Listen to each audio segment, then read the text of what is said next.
buenos días. ¿Cómo están? Bien, también.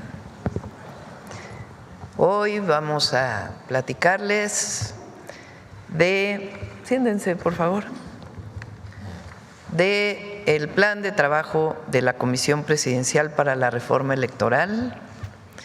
Están con nosotros Pablo Gómez, presidente ejecutivo de la Comisión Presidencial, Rosa Isela Rodríguez, secretaria de Gobernación, Ernestina Godoy, consejera jurídica, Arturo Saldívar, coordinador general de Política y Gobierno de Presidencia, Lázaro Cárdenas, jefe de la Oficina de Presidencia, y Jesús Ramírez, coordinador de asesores.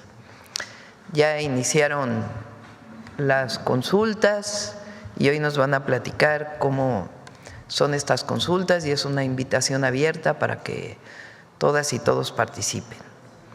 Bueno, pero vamos a iniciar hoy lunes con quién es quién en los precios, con Iván Escalante, y luego le damos la palabra a Pablo. Adelante, Iván. Y bueno, al cierre de la conferencia con Diana, Humanismo Mexicano. Muy buenos días a todas y a todos. Con su permiso, Presidenta, ¿quiénes quieren los precios? Iniciamos con el seguimiento a las remesadoras. Continúa Finabien siendo la mejor alternativa de todas las que se monitorean. Recordar que hacemos un ejercicio en la calculadora ubicada en la página de internet de Profeco, que todas y todos pueden consultar, como si se enviaran $400, en este caso depósito a cuenta o transferencia, y la mejor remesadora, la que nos da más pesos por los dólares que envían los paisanos, es Finabien. Por lo tanto, le vamos a poner una palomita. Y la que menos da con estas características es RIA Money Transfer. Hay prácticamente $300 de diferencia entre una y otra por el mismo monto. Le vamos a poner un tache. Recordar, estas son las que mejor dan, las 5 y las 5 que menos, pero hay muchas más alternativas. Adelante, por favor. En la modalidad de envíos en efectivo, la que más da es Pagafone Smart Pay, que da $7,448.95 por este mismo ejercicio de $400. Le vamos a poner una palomita. Y en envío en efectivo, la que menos da es Félix Pago, también con un poco más de $300 de diferencia. Le vamos a poner un tache. Adelante. Seguimiento de nuestros artículos de primera necesidad. Recordar que tenemos una canasta básica de 24 productos que no debe de costar más de $910 de acuerdo a la firma que encabezó la presidenta Sheinbaum con empresarios de este sector. La canasta más barata en $777.30. La ubicamos en Soriana, Mercado Calle Real, en Orizaba, Veracruz. Le vamos a poner una palomita. Y la más cara, H-E-B San Nicolás, en San Nicolás de los Garza, Nuevo León, $946.75, le vamos a poner un tache. Adelante. 3 ciudades, Ecatepec de Morelos, la más barata, Walmart Superplaza Ecatepec, $839.20, palomita. Soriana Hiper Aragón, $884.80, también palomita por estar por debajo de los $910. En Puebla, Mega Soriana Plaza San Pedro, la más barata, $793.80, palomita. Y la más cara, City Market Solesta, $852.55, también palomita. Y finalmente Morelia, Michoacán, Mega Soriana, $824, la más barata, palomita. Y la más cara, Chedraui Altozano, Morelia, $912.11. Aquí sí le vamos a poner un tache. Adelante, por favor. Como cada semana presentamos precio promedio, mínimos y máximos de los productos que integran nuestra canasta básica, en este caso kilogramo de zanahoria. El precio promedio está en $15.85, pero miren, por ejemplo, en la central de abasto de Iztapalapa, Ciudad de México, podemos encontrar el kilo de zanahoria hasta en $5 y de aquí hasta $12, lo que consideramos precios justos en el mercado municipal de Naucalpan y en Walmart en Plaza Céntrica en Monterrey. Le vamos a poner una palomita. y podemos encontrar, o en nuestro monitoreo encontramos hasta en 26 pesos el kilo del mismo producto, en este caso en Smart en Monterrey, Fresco La Comer en Whisky Lucan 22.90 y en La Comer sucursal Insurgentes 21.90 aquí en la Ciudad de México. Les vamos a poner un tache. Por eso es muy importante que todas y todos los consumidores puedan consultar nuestro quiénes quieren los precios para que ahí puedan hacer comparativos y puedan revisar los precios en cada uno de los establecimientos. Está disponible para todas y para todos. Adelante. Bien, en nuestro seguimiento a la Estrategia Nacional para promover la estabilización del precio de la gasolina, tenemos un precio promedio nacional de 23 pesos con 59 centavos el litro de gasolina regular y ya tenemos un 94% de cumplimiento de este nuevo acuerdo que recientemente encabezó la presidenta Sheinbaum de las estaciones en todo el país. Y aquí está nuestro mapa virtual, así es como se ve. Podemos hacer acercamientos, podemos alejar y ubicamos las estaciones de servicio. Ahí está un QR y la página de internet para que puedan prácticamente en vivo revisar los precios de la gasolina en cada una de las estaciones. Adelante.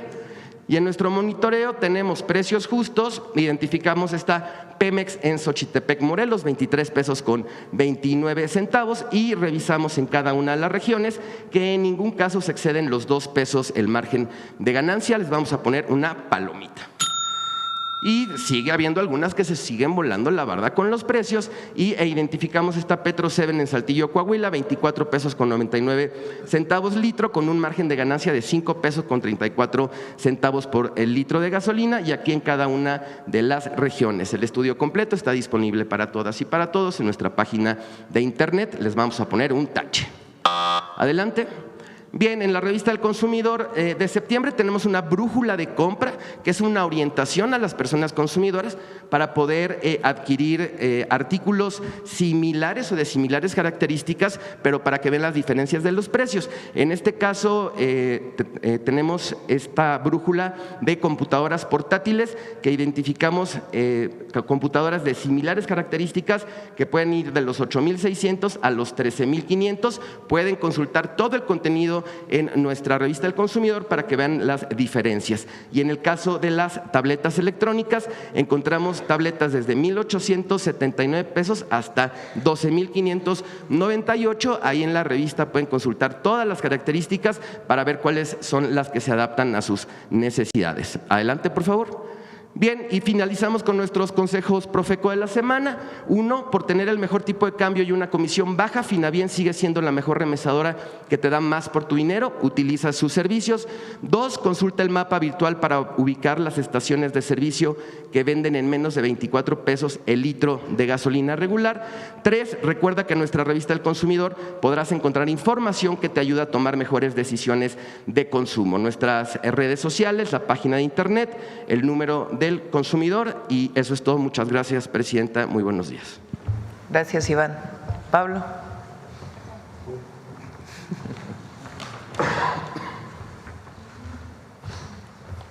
Muchas gracias. Con el permiso de la presidenta. Como ustedes saben, la presidenta de la República, a través de un decreto, integró la Comisión Presidencial para la Reforma Electoral. La comisión tiene el encargo de organizar la recolección de opiniones, provocar la confrontación de ideas, la emisión de puntos de vista, la realización de debates, la elaboración de estudios y la presentación de anteproyectos a la presidenta con vías a que ésta envíe al Congreso una iniciativa de reforma electoral. La comisión va a llevar a cabo, está llevando a cabo ya, se han realizado varias audiencias con el propósito de escuchar puntos de vista de personas que se inscriben para dar su opinión. Estas audiencias, las que se realizan en la Ciudad de México, se llevan a cabo en el Salón Revolución que está situado en la Secretaría de Gobernación y que ha puesto a disposición de la comisión muy amablemente la secretaria Rosa Isela Rodríguez. Las audiencias que se van a realizar en todas las entidades federativas del país ya están en su mayoría programadas, algunas faltan todavía la definición de fechas y las personas, miembros de la comisión que van a estar encabezando los trabajos de la realización de dichas encuestas, de dichas audiencias. Al mismo tiempo, a través del micrositio de la comisión, que es www.reformaelectoral.gov.mx, cualquier persona, además de poderse inscribir para participar en las audiencias, puede dar su opinión directamente ahí. Todo lo que se diga en las audiencias o todo lo que se exponga como opiniones, puntos de vista, propuestas, a través de este micrositio, va a estar abierto a la consulta de cualquier persona. Hace falta simplemente entrar al micrositio, saber quiénes están participando, quiénes han ido a las audiencias, quiénes están dando puntos de vista. Vamos también a publicar ahí explicaciones sobre el sistema actual. Mucha gente no conoce mucho del sistema electoral que está vigente y hay muchas preguntas a este respecto. Entonces también se va a empezar a publicar una serie de explicaciones sucintas de cada una de las partes que integran el proceso electoral vigente, con el propósito de informar a los usuarios de este micrositio de esos temas. Vamos a continuar los martes, miércoles y jueves realizando audiencias en la Ciudad de México y en los estados. Tenemos por ahí el… ¿Por qué no les dicen los temas de consulta? Bueno, sí. Los temas de consulta son 10, no son limitativos, son enunciativos. Libertades políticas, regulación de la competencia política, libertad de difusión de ideas y opiniones.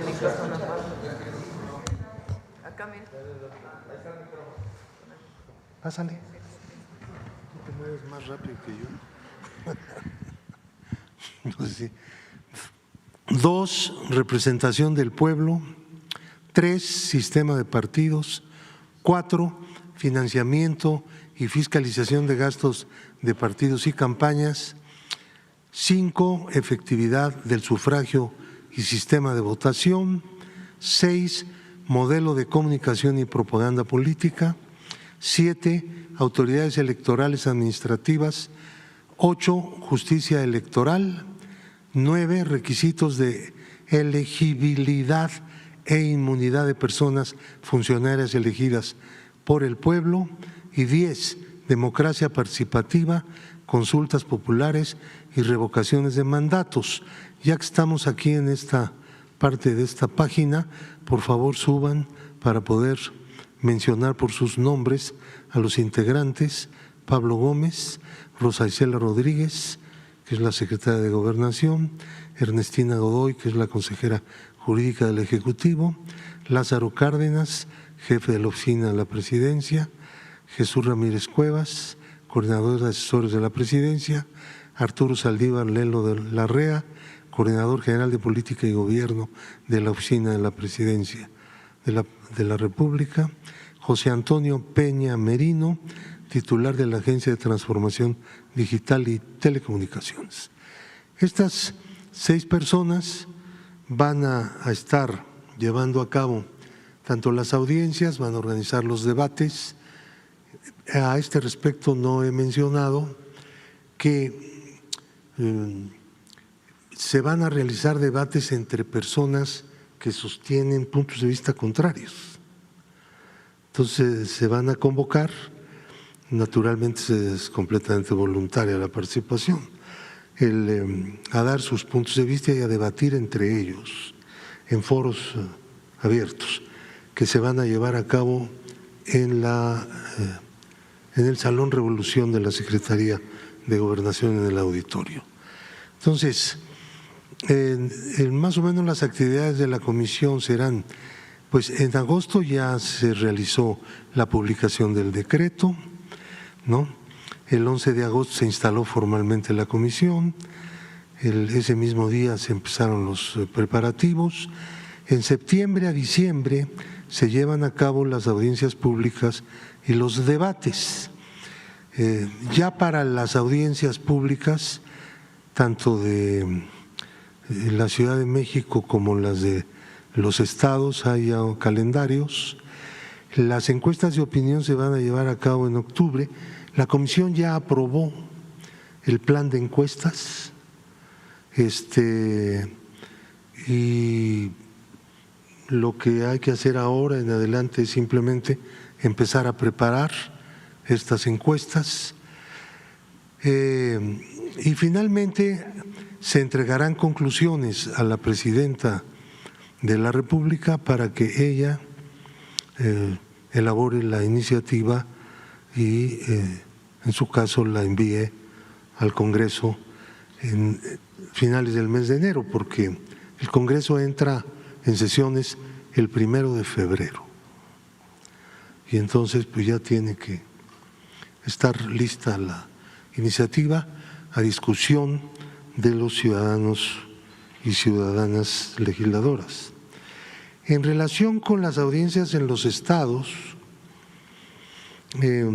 Rosa Isela Rodríguez va a organizar las audiencias en Puebla, Sonora. ¿Tenemos ahí la lista?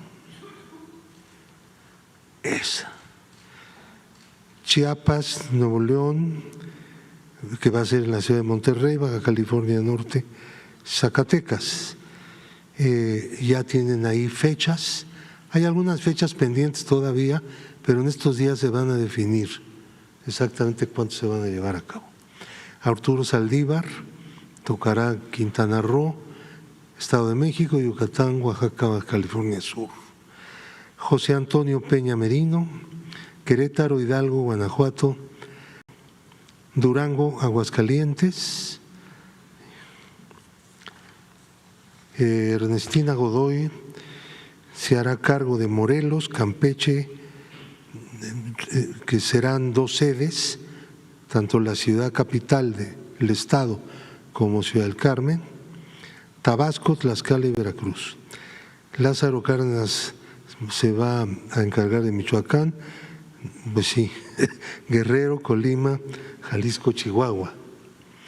Jesús Ramírez Cuevas, Tamaulipas, Nayarit, Coahuila, San Luis Potosí y Sinaloa. En esas fechas, como ustedes pueden ver, va a cubrirse octubre y noviembre. Uno de ellos a fines de septiembre en Veracruz, que se va a llevar a cabo, de tal manera que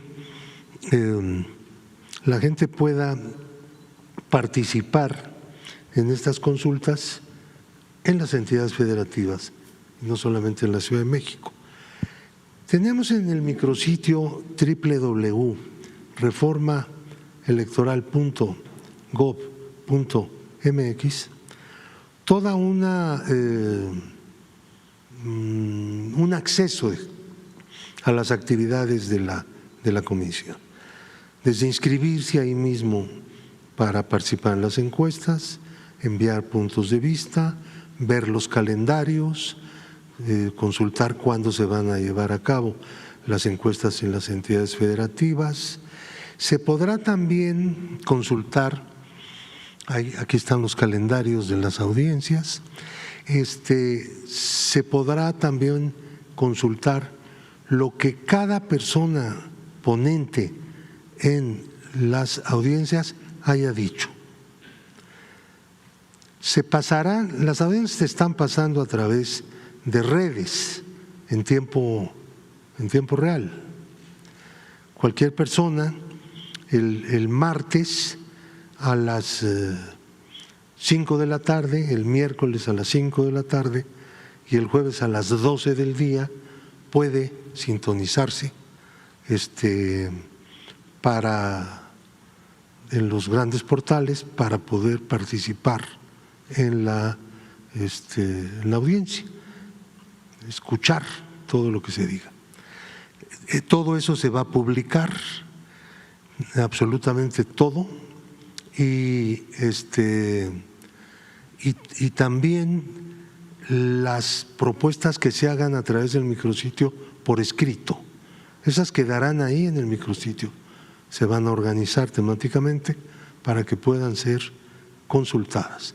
La lista de los ponentes, participantes en los debates y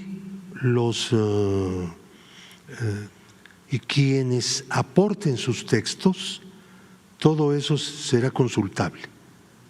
No solamente los contenidos, sino también las listas de personas. Cualquiera va a poder entrar a consultar si alguien que conoce o del que se ha hablado ha participado ya, qué ha dicho, etcétera. Toda la información estará ahí al acceso público, al acceso de cualquier persona. Finalmente, debo decir que vamos a organizar algunas consultas de carácter temático, por ejemplo, sobre voto de mexicanos, tanto en Estados Unidos por vía virtual y en algunas ocasiones por vía presencial, se van a realizar eventos a fin de discutir ese tema tan importante que es el voto de los mexicanos en el extranjero. El tema que tiene que ver con la diversidad, los derechos, su participación en la vida política electoral, las posibles acciones afirmativas y demás, también tendrá un foro especial. La situación de los jóvenes, el gran problema de la participación político-electoral de los jóvenes, la ejecución de acciones afirmativas que promuevan la participación de los jóvenes como candidatos en las elecciones, en relación con los pueblos indígenas, el sistema de votación que tienen muchos de ellos en el momento actual de usos y costumbres, para hacer un balance de la experiencia y para escuchar las nuevas propuestas que a este respecto están surgiendo en el seno de los pueblos y comunidades indígenas. También para hacer un balance de todo ello. Entonces vamos a estar haciendo foros en donde van a participar personas interesadas en temas más específicos, pero que tienen que ver con el temario general. El tema básico es reforma electoral y todo lo demás se divide en segmentos pues, por motivos de carácter metodológico, pero cualquier persona puede dar puntos de vista muy diversos sobre toda la temática o parte de ella que tenga que ver naturalmente con la posible reforma electoral. Entonces estamos en espera de que pues más y más personas se incorporen a consultar nuestro sitio www.reformaelectoral.gov.mx. Es muy sencillo de memorizar, es un sitio agradable en el que se pueden obtener muchas informaciones y muchas vías de participación. Ahí se pueden responder muchas preguntas ya más concretas de cómo se participa, de qué manera, etcétera. Esperamos que este ejercicio, que es inédito en la historia de las reformas electorales de México, genere una participación que no solo por cantidad, sino también por calidad se ha inusitado. Es decir, nosotros fuimos acostumbrados, las generaciones vivas, a que el tema lo trataban exclusivamente los dirigentes políticos y los gobernantes. Nada más. En este momento la discusión está abierta a todo el pueblo. La discusión no tiene ningún límite, no tiene ninguna cortapisa. Hay un espacio abierto para cualquier iniciativa, cualquier planteamiento, cualquier argumento, cualquier crítica. No será nada censurado y de cualquier persona. La apertura es total. Eso no se ha dado en nuestro país. Así que estamos muy contentos de que la presidenta Claudia Sheinbaum haya convocado a un ejercicio completamente nuevo y con toda sinceridad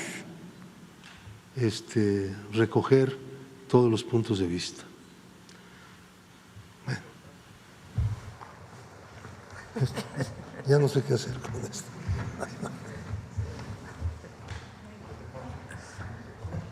Bueno, pues esta es la propuesta. Ya iniciaron estos foros. De nuevo pone la dirección electrónica del sitio.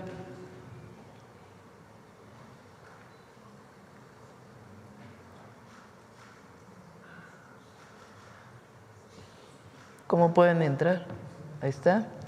reformaelectoral.gov.mx. Ahí pueden poner sus propuestas o asistir a alguno de los foros en alguna entidad de la República. Es de aquí a diciembre, bueno, a noviembre realmente, y en enero estaríamos presentando una propuesta a partir de esta consulta pública. Bueno, ahora sí, vamos a las preguntas. Vamos, a ver aquí. Gracias, presidenta. Buenos días. Karina Aguilar, de Diario 24 Horas. Justamente sobre este tema de reforma electoral señalan que el presidente de la comisión, Pablo Gómez, señala que este es un ejercicio pues inédito y inusitado. Sin embargo, pues recordamos que en anteriores reformas electorales que se han dado también estaban integrada la oposición, incluso él participó como oposición en diversas reformas. En esta ocasión, ¿por qué formalmente, aunque sabemos que se puede hacer a través de las audiencias y demás, por qué la oposición no está formando parte no está formando parte de la comisión presidencial? Es que es distinto. Ahora ya no son las cúpulas partidarias quienes deciden la reforma electoral, es la gente, y ahí está la oposición. Entonces no es 5, 6, 7 personas, por más que sean dirigentes de partidos políticos, quienes van a opinar solamente. Ahora opina la gente que quiera asistir a los eventos o que quiera enviar su propuesta, y ahí está también, por supuesto, dirigentes de la oposición. También preguntarles cuántas audiencias ya se han realizado y con quiénes.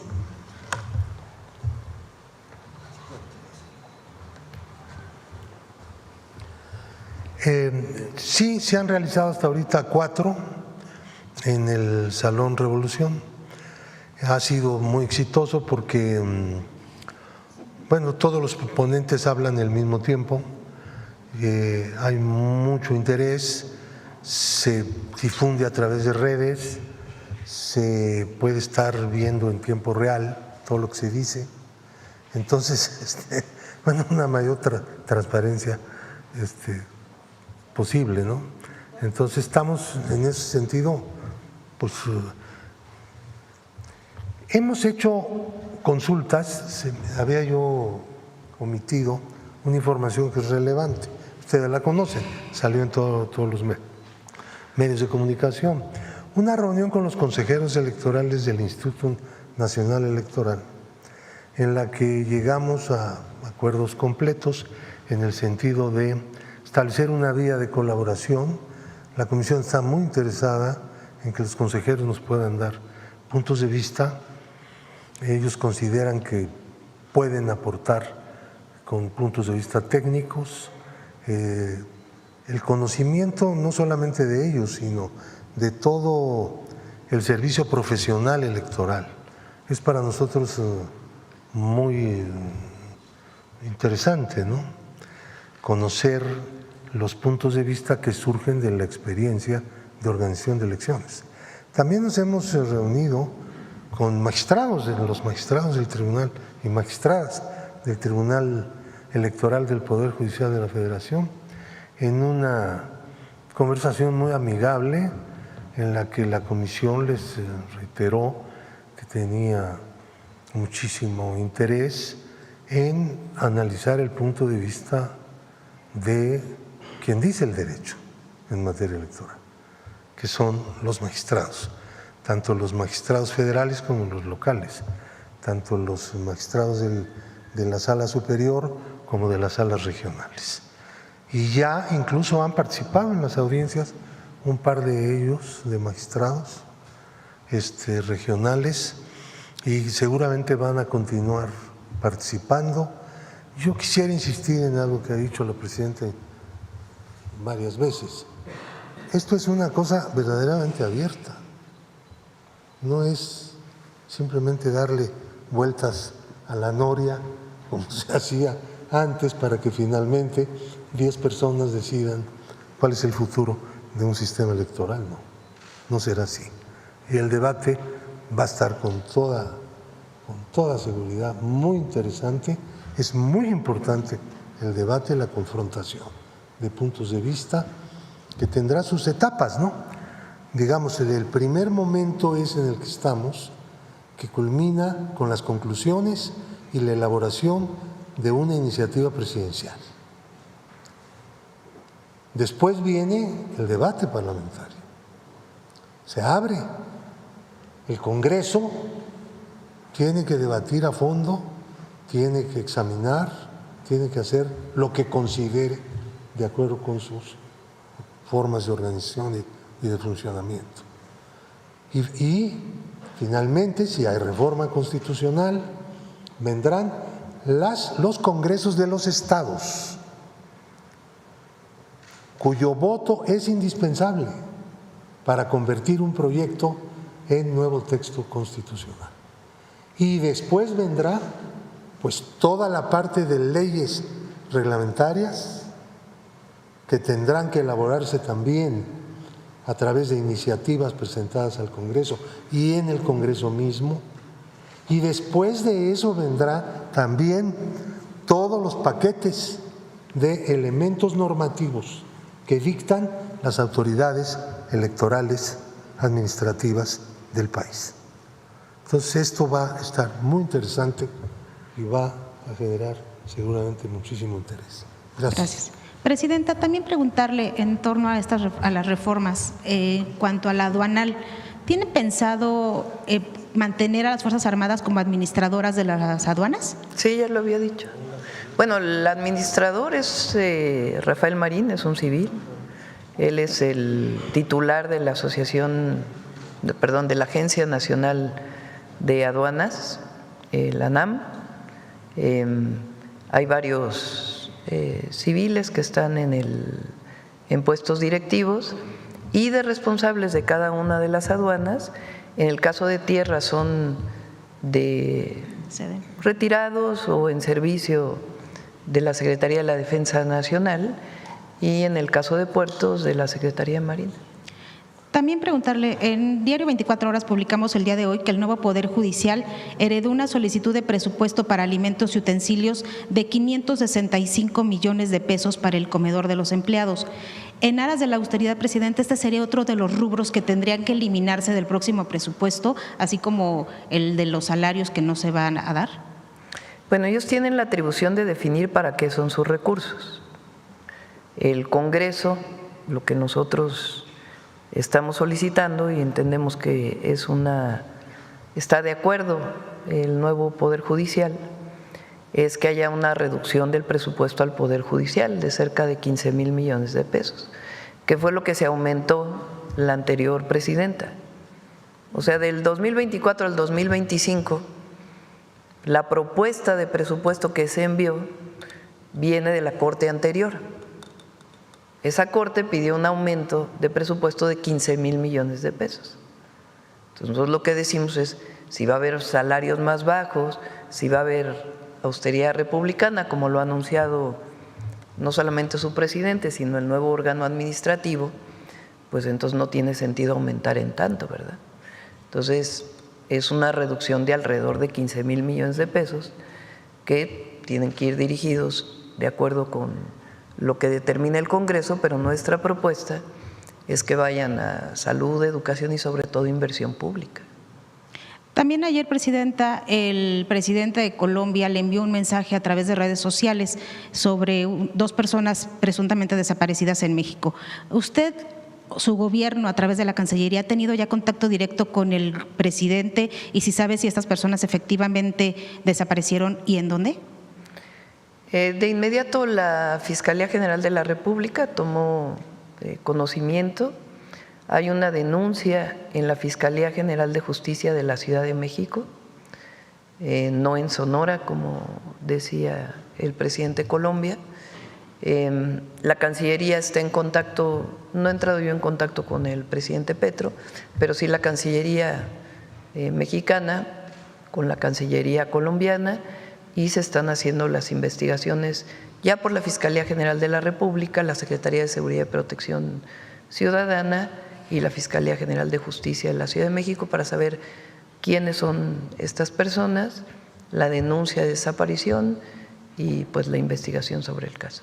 Y por último, mi parte, Presidenta, en un hecho muy lamentable en Coahuila, un trabajador de una tienda de autoservicio H-E-B en esta entidad murió luego de que compañeros del trabajo le hicieran pues una mala jugada al ponerle desengrasante en su bebida.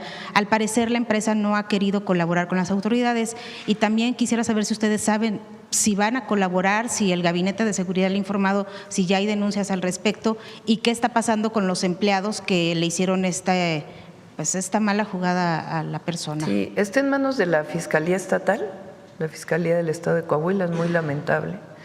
Y por supuesto, ahí el Gabinete de Seguridad va a estar pendiente del caso. Gracias, Presidente. Muy bien, gracias. A ver aquí. Hola, buenos días, Presidenta. José Leveña, de Publimetro. En primer lugar, me gustaría preguntar sobre cuál es la misiva que le ha dado al canciller Juan Ramón de la Fuente ante la Asamblea General de la ONU que comienza hoy en Nueva York.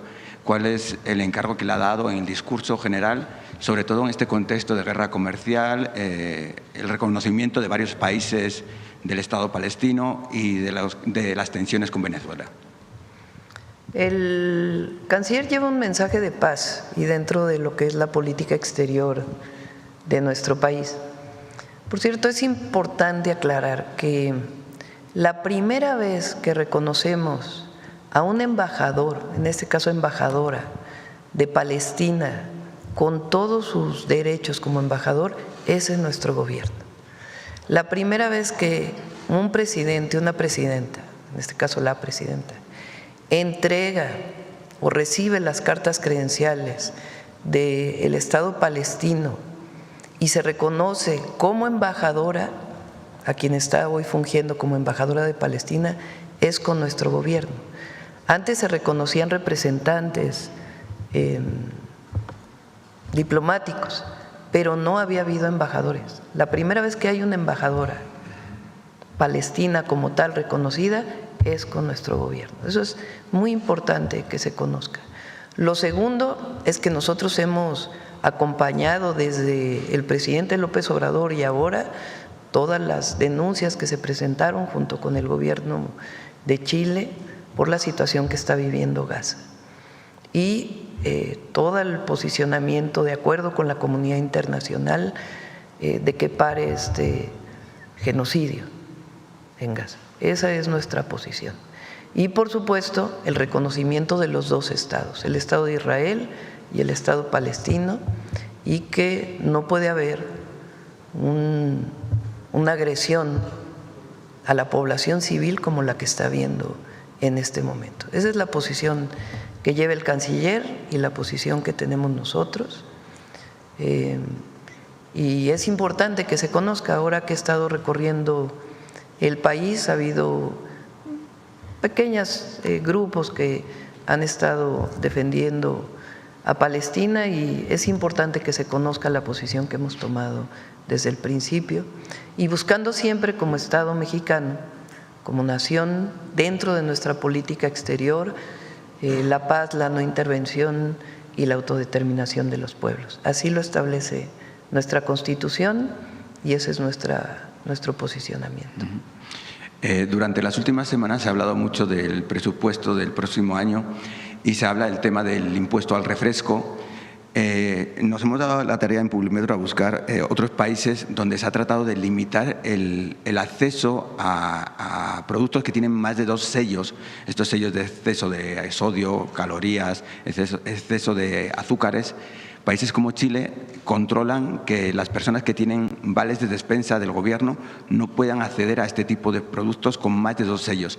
¿Se podría estudiar la posibilidad que en México se controlara también, pensando en la salud de los ciudadanos, que los ciudadanos no pudieran adquirir ese tipo de productos con 3 sellos si están comprando con vales de despensa o con tarjetas del gobierno? La gente es adulta. Nosotros siempre vamos a orientar hacia la educación, la comunicación.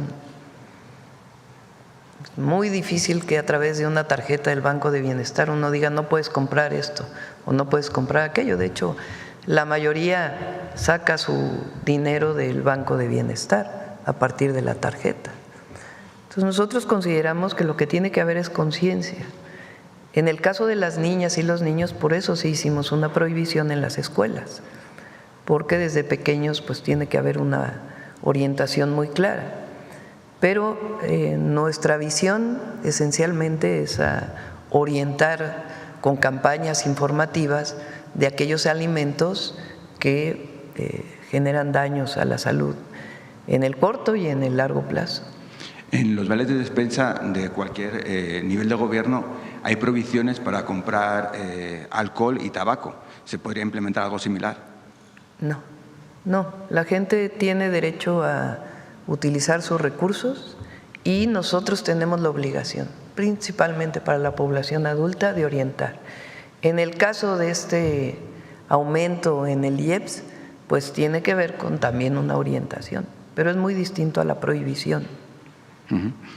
En las últimas semanas también, no sé si conoce el caso que en Nuevo León, en el municipio de Santa Catarina, en el centro de atención animal entraron 67 perros en estado crítico y la sociedad nuevoleonesa se manifestó, incluso hubo cargas policiales en este municipio.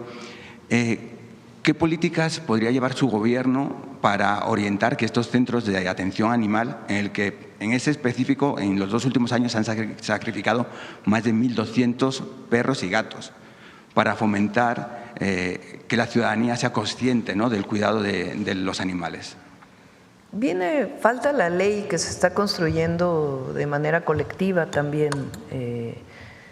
La ley de cuidado animal se llama, Ernestina, ¿cómo se llama? Ley de cuidado animal, derivado de la reforma constitucional. Entonces, esperemos que este mismo año podamos ya enviar la iniciativa de ley. Sí conocía este caso en específico que se convirtió en tendencia en redes sociales. No, pues obviamente es lamentable y tiene que actuar la autoridad estatal. Gran parte de estos temas tienen que ver con los estados. Obviamente nosotros orientamos y damos nuestra opinión, pero pues tiene que actuar en este momento la autoridad estatal. Y ya por último, hace unas semanas usted nos emplazó a que va a haber una mañanera con Clara Brugada, Pablo Lemus y Samuel García para hablar del Mundial. Ya viene lo de, tenemos que reunirnos con el equipo esta semana y ya pronto vamos a estar hablando del Mundial. Muchas gracias. ¿Quién más por acá? A ver, Carlos, que hace rato que no pregunta. Doctora, buen día. Carlos Guzmán de 4000 Telecomunicaciones Veracruz. Pues consultarle, aprovechando que está aquí todas las personas que saben del tema electoral. Cubrimos la fuente electoral también, platicábamos del tema hace algunas semanas con Carla Honfi, que es para mí, en mi humilde opinión, una de las personas que más sabe del tema electoral. Ella fue consejera del Instituto Electoral de la Ciudad de México, pero también tiene una propuesta del tema de reforma de mexicanos en el extranjero, la cuestión del voto. ¿Se va a manejar el tema de voto electrónico, don Pablo Gómez, en esta iniciativa, o qué es lo que se va a buscar plantear en esos foros, aparte obviamente de la cuestión de que se reconozca el derecho de los mexicanos a votar desde Estados Unidos o desde cualquier país del mundo? ¿Se va a manejar tal vez alguna otra herramienta para poder reforzar justamente la fiscalización de lo que es el tema electoral y el tema de partidos políticos, que es importante? ¿En cuánto podría reducirse o se tendría que reducir el presupuesto de partidos políticos, que es otro de los temas, y la desaparición de los soples, si nos puede comentar? Nosotros no hemos realizado una propuesta. Al revés, estamos permitiendo que haya propuestas por parte de la ciudadanía abiertas, y a partir de ahí vamos a generar una propuesta para enviar al Congreso. Entonces, no tenemos todavía una decisión de si debe ser voto electrónico, aunque consideramos personalmente pues que es una buena opción y facilitar el voto de los mexicanos en el extranjero, las mexicanas en el extranjero. Pero no tenemos una propuesta de en cuánto debe reducirse el monto a los partidos políticos. Hay una propuesta personal, pero estamos esperando a esta consulta pública que estamos haciendo para poder construir finalmente una propuesta. No sé si quieras comentar algo, Pablo, sobre esto. El segundo tema que le quiero consultar es tema legislativo. Hace algunos días Ricardo Monreal presentó una propuesta para este tema de los cobros indebidos que se hacen en plataformas digitales y que prácticamente te hacen contratos en los cuales te fijan plazos por un año para estar contratando servicios, en caso de telefonía celular, televisión por cable. ¿Cómo usted dice la iniciativa, doctora? Pues la vamos a revisar con Secretaría de Economía, Secretaría de Hacienda y la Consejería Jurídica. En este caso, también no sé qué usted considera que podría, bueno, si la revisa, a ver si posteriormente nos puede comentar qué se le podía modificar o adicionar a esta reforma. Pero sí, y ya para finalizar, usted habla mucho del tema, y está bien, de los deportistas mexicanos. Los ciclos olímpicos, hace algún tiempo que Curia Deportes comienza justamente cuando termina un Juego Olímpico. Es donde empieza todo el ciclo olímpico, entrenadores, fisiatras, capacitadores. En el sexenio, de las pocas cosas que tuvo el sexenio de Fox fue traer entrenadores extranjeros a nuestro país. Usted debe conocer a Mayín. Mayín fue el entrenador de Pablo Espinosa, Tatiana Ortiz, incluso de Rommel Pacheco, que nosotros le hicimos un pedazo de clavado, porque él tiene, junto con otro clavadista, el clavado de 3.8 con 2 vueltas en B en dificultad. Es un clavado muy complejo, por el cual obviamente puede uno ganar medalla de oro, es lo que manejan ellos a apreciación. El tema es el siguiente, doctora. Está bien el tema de los deportistas, pero hay entrenadores, por ejemplo, en el caso de Mayín, que estuvo a punto de irse de México porque en la anterior administración no tenía apoyos. Nos comentaba Rommel Pacheco en un evento que se tuvo aquí en Ciudad de México con Alejandro Armenta, que ya había un plan para poder apoyar también a entrenadores, de que también ellos sean reconocidos cuando su deportista gana medallas. Es algo muy importante porque a veces los entrenadores pues prácticamente pues tienen un sueldo base y a los deportistas les dan resultados, se les dan medallas, se les dan casas, premios económicos. Si nos puede comentar si es que está la propuesta que nos dice Rommel Pacheco respecto a este tema, doctor. Sí, lo platicamos el día que vinieron los medallistas y estuvo aquí Mayín, la entrenadora de clavados. Se le está dando todo el apoyo de distintas maneras. Por supuesto que queremos que esté aquí. La definición de si traemos a un entrenador de fuera o no, pues depende de Rommel y de los equipos y de las propias, de los propios deportistas y también de alguna federación. Es una decisión que le dejamos a quien sabe, que es Rommel y quien dirige la CONADE. Si toman la decisión de que es importante traer un entrenador, una entrenadora de otro país, por supuesto que se le da todo el apoyo para que así sea. Y sí, es el reconocimiento tanto a los deportistas como a sus entrenadores. También este fin de semana hubo más medallas, ¿verdad? A ver, ¿por qué no los pones? Que siempre es importante reconocer a todos los deportistas, hombres y mujeres que ponen en alto el nombre de México.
Felicidades a todas y a todos.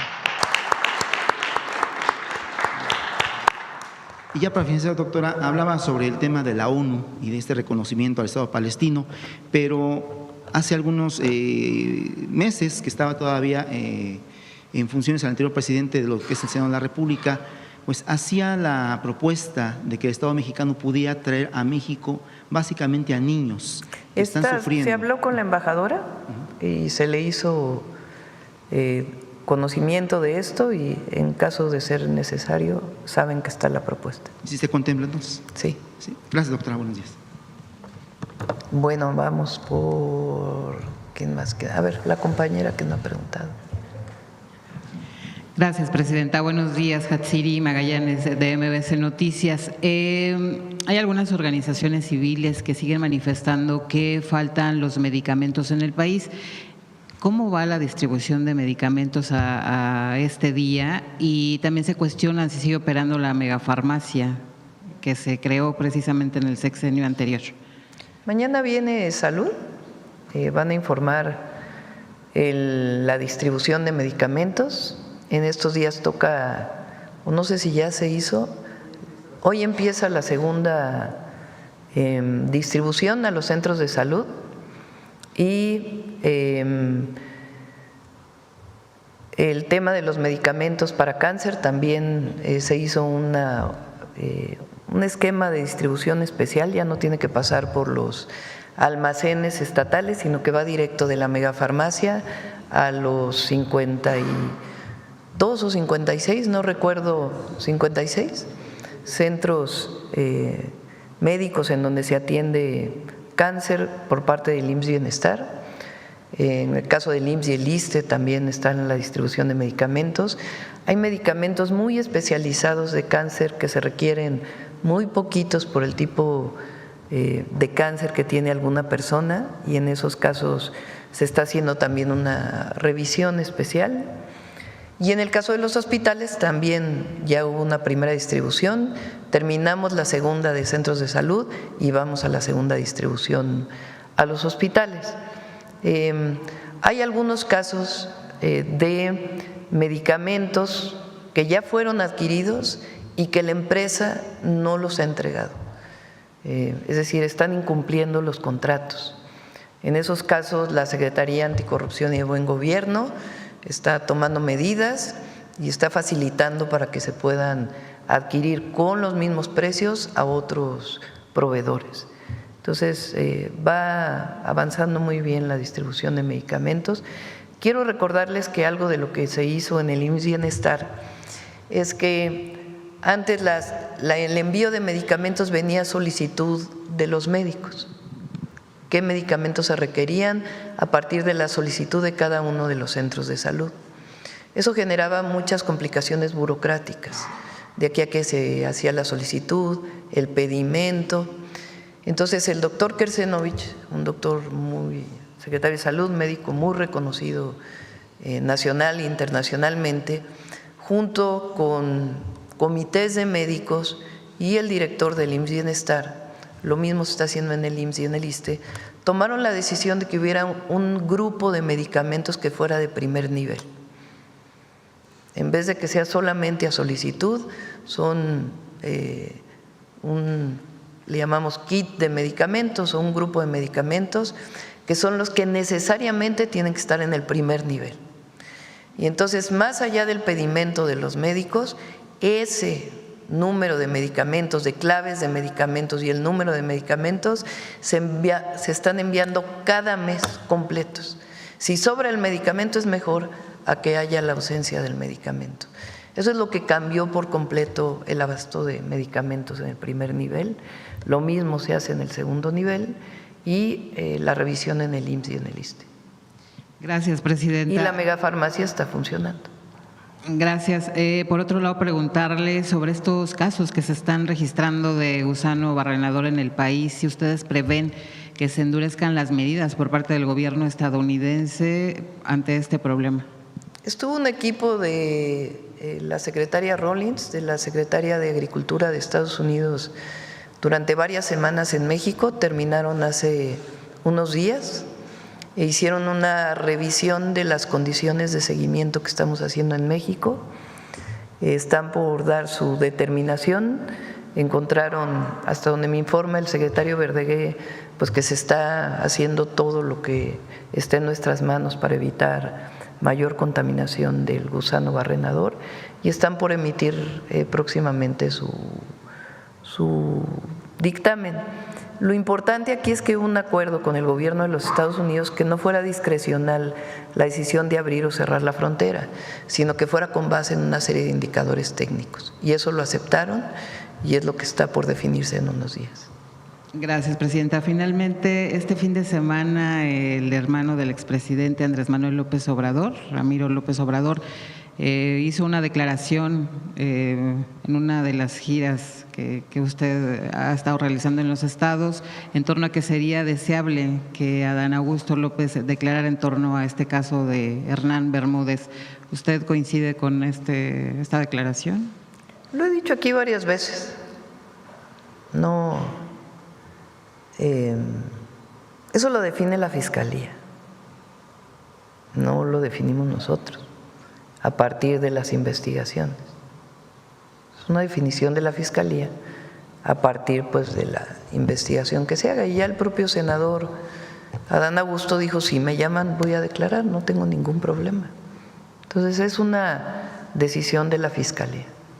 Gracias, presidente. Y lo importante es que está detenido, que eso casi nadie lo menciona en los comentócratas, en quien habla en los noticieros de todos los medios.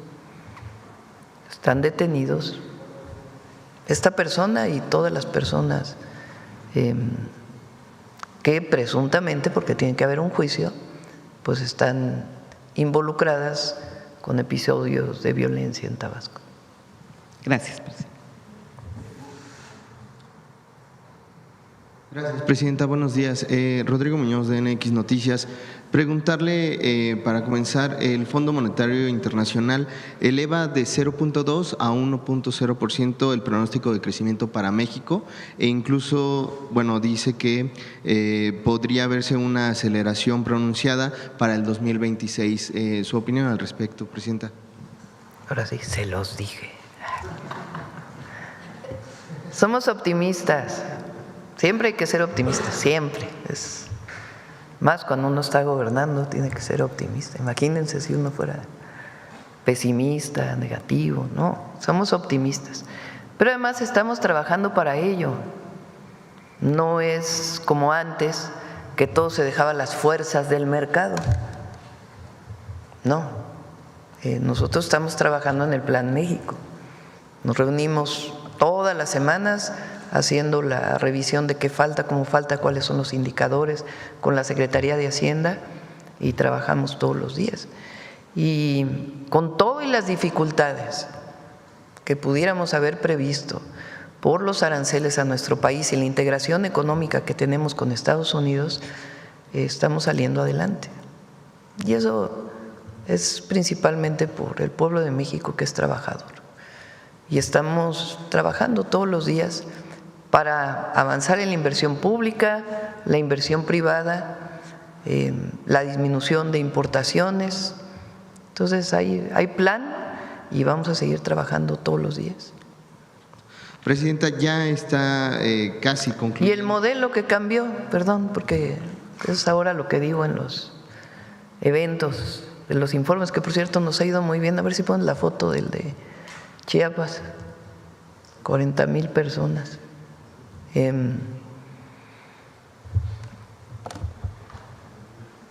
Muy contenta la gente, no solo dentro de los eventos, sino afuera.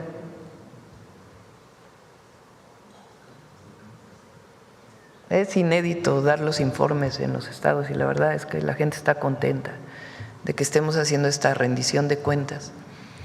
Y ahí menciono cómo es que salieron 13.5 millones de mexicanas y mexicanos de la pobreza. Pues es una visión, es un modelo distinto que se condensa en una frase: por el bien de todos, primero los pobres. El aumento al salario mínimo, con eso había dado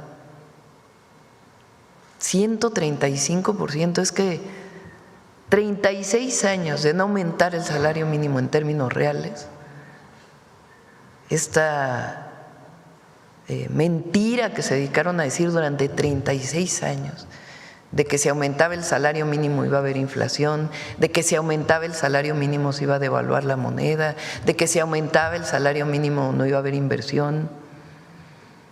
En 7 años aumentó 135% en términos reales, después de 36 años de no crecimiento.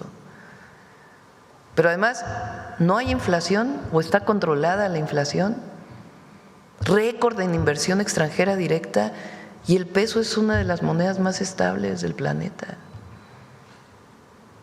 Pues claro que cambió el modelo. Se apoya al que menos tiene y eso potencia el mercado interno y apoya hasta los de arriba, hasta los banqueros se ven beneficiados con ello.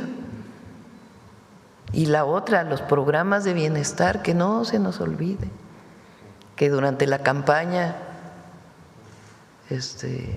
se sacaron sangre para decir que iban a mantener los programas de bienestar y que nada más pasó la campaña y el presidente del PAN dijo: nos equivocamos, es que dijimos mentiras, hubiéramos dicho realmente lo que pensamos, no estamos de acuerdo con los programas de bienestar, con esta cosa de que no hay que darles el pescado, sino hay que enseñarles a pescar.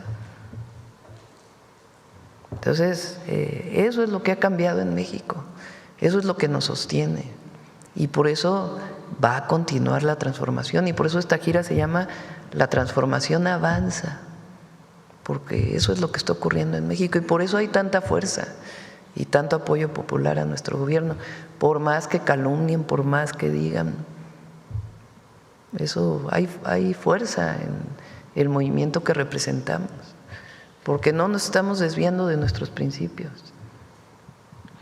Presidenta, precisamente justo iba a mencionar el balance de esta gira que está por concluir ya por todo el país, bastante positivo al parecer, pero le quería preguntar, en la gran mayoría de los estados a donde ha tenido la oportunidad de recorrer estas últimas 3 semanas, ¿cuál sería usted que tiene este diálogo con los ciudadanos? Pues el sector o el tema que aún está pendiente y que es repetitivo, es decir, ¿qué es lo que más le piden a ustedes los ciudadanos para que pues el gobierno pues siga depende de cada sitio, cada estado es distinto. En algunos casos es seguridad, en otros casos es apoyo a pescadores, en otros casos es apoyo al campo, en otros casos mayor acceso a empleo a cierto sector de la población, por ejemplo, mujeres de los 30 a los 60 años solicitan mucho empleo. Estamos viendo con Marat cómo hacemos para generar condiciones de empleo para las mujeres de este sector de edad o de este rango de edad en nuestro país. Varía mucho dependiendo de cada lugar. ¿Ya todo listo para el 5 de octubre? Aquí en el 5 de octubre vamos a cerrar aquí en la Ciudad de México, en el Zócalo. Y sí, es una muy buena experiencia el rendir cuentas estado por estado. Presidenta, ya casi por último, el reporte que tenga sobre la tormenta tropical Narda que ya se encuentra frente a las costas de México. Sí, a ver si nos da lo último, Laura. Y por último, nada más una pregunta al titular de la Profeco. Llamaron a revisión más de 1,000 vehículos de la empresa Mazda por un fallo técnico, saber por qué se debió o si tiene más conocimiento sobre este caso, por favor. Gracias. Con permiso, Presidenta. Los llamados a revisión es una práctica muy común entre los proveedores y Profeco. Ellos hacen su propio llamado y lo que nosotros ayudamos a hacer es a amplificar dicho llamado. Entonces, ellos nos van reportando poco a poco. Si ustedes han visto, hasta en la propia revista del consumidor se hacen llamados a revisión de automóviles, de alguna pieza, por ejemplo, de algún cinturón de seguridad, de algún juguete. Es decir, son muchos los llamados que se hacen. Si quiere, en particular, pido una nota sobre este auto en particular y pedimos la información al proveedor a ver cuántos han acudido a este llamado y cuáles han sido los resultados. Gracias, Presidenta. Vamos por acá, a ver, la compañera de Veracruz. Y luego atrás. Tú has estado pidiendo la palabra. Gracias, Presidenta. Olga Ojeda Lajud, corresponsal de Diario del Istmo, imagen de Veracruz, del Corporativo Imagen del Golfo. Presidenta, me gustaría saber qué opina sobre la falta de homologación de algunas leyes del orden político, como es la revocación de mandato. Le pregunto esto porque en Veracruz el tema de la revocación de mandato se encuentra en una situación particular. A pesar de que ya está reconocida en la Constitución Federal, el Estado de Veracruz es la única entidad federativa que no ha promulgado la ley local que la regule, por lo que la figura no puede ser utilizada, ¿no?, por la ciudadanía. Pues tiene que decidirlo cada estado. Nosotros está en la Constitución para el presidente de la República. Hay estados que han avanzado, por ejemplo, Julio Menchaca recientemente planteó que se va a someter a revocación de mandato pronto. Entonces lo tiene que definir cada entidad de la República y sí creo que le corresponde a los ciudadanos de cada estado. Gracias, Presidenta. Por otro lado, le comento que en el sur de Veracruz, en comunidades como Nanchital y Mundo Nuevo, han enfrentado en las últimas semanas otra vez fugas recurrentes de amoníaco en ductos de Pemex. Los gases tóxicos ya han provocado malestares entre la población y han generado pues preocupación por la falta de una respuesta. El temor aumenta porque hace casi 20 años una explosión atribuida a trabajos deficientes de una compañía provocó la muerte de varias personas y obligó a evacuar a más de 6,000 habitantes. Hoy las fugas se repiten con frecuencia. Son dos preguntas que tengo sobre este tema. Si hay acciones concretas que emprenderá su gobierno para atender de manera inmediata y eficaz las fugas de amoníaco en ductos de Pemex, específicamente le digo en el sur de Veracruz, que ya están afectando a la población. Y la otra sería, ante esta recurrencia de contingencia, si prevé una revisión integral o si se prevé de la infraestructura de Pemex en la región para evitar pues una tragedia similar a la que sucedió hace 20 años. Le pedimos al director de Pemex que pueda informar. Hay protocolos muy estrictos en Pemex frente a una fuga, frente a un derrame, pero en este caso en particular le pedimos a Víctor que pueda informarlo. Y ya por último, el 13 le comentaba yo en mi pregunta anterior, me dijeron que lo iban a revisar, lo de las propuestas de los familiares de los trabajadores de Pemex que fallecieron en la explosión, me iban a dar una respuesta sobre si se está atendiendo, si efectivamente el tema está dentro de la ley o próximo a entregarse, como lo decía el líder del Sí, se están sindicato. atendiendo. Ayer me mandó una nota la Secretaría de Energía. Se están atendiendo y cualquier detalle que nos lo pueda comentar Víctor o Luz Helena, pero sí hay una atención integral. Muchas gracias, presidente. A ver, la compañera que desde hace rato desde hace semanas está pidiendo la palabra y no se le hemos dado. Ahora sí. Muchísimas gracias, presidenta. Janet Galindo, de Grupo Transmedia La Chispa. Presidenta, dos temas. Primero, en torno a esta reforma electoral, en estos foros que se han llevado a cabo ya, ¿cuáles son los temas principales que se han tratado y cuáles son los que más la gente o quienes se han registrado, los que más han pedido? Y saber si tienen una cifra aproximada de las personas que han entrado al macrositio o ¿cuántos van hasta el momento? ¿Cuántos registros van hasta el momento? ¿Tienen el dato de cuántas personas? ¿Cuántas personas han entrado al micrositio a dejar sus propuestas? No sé en este momento, pero… A ver si Pepe Merino nos da la actualización de que no vino hoy. ¿De cuántas personas? Okay. ¿Y qué temas son los más recurrentes? Gracias. Perdón por no traer aquí la estadística exacta, porque todo el tiempo está cambiando. Sí. Los temas recurrentes son los que tienen que ver con la efectividad del sufragio, todo, que esto es una cosa muy amplia, y los procedimientos. Una cosa muy importante para la gente que entra al micrositio y los que participan en las audiencias es, por ejemplo, algo así como las pruebas en materia electoral, ¿no? Los litigios, la conducta de los magistrados. Por otro lado está también la existencia de tribunales en los estados que tienen un ámbito muy pequeño, muy reducido para resolver. Y las cosas más importantes que resuelven son turnadas a los tribunales federales. Okay.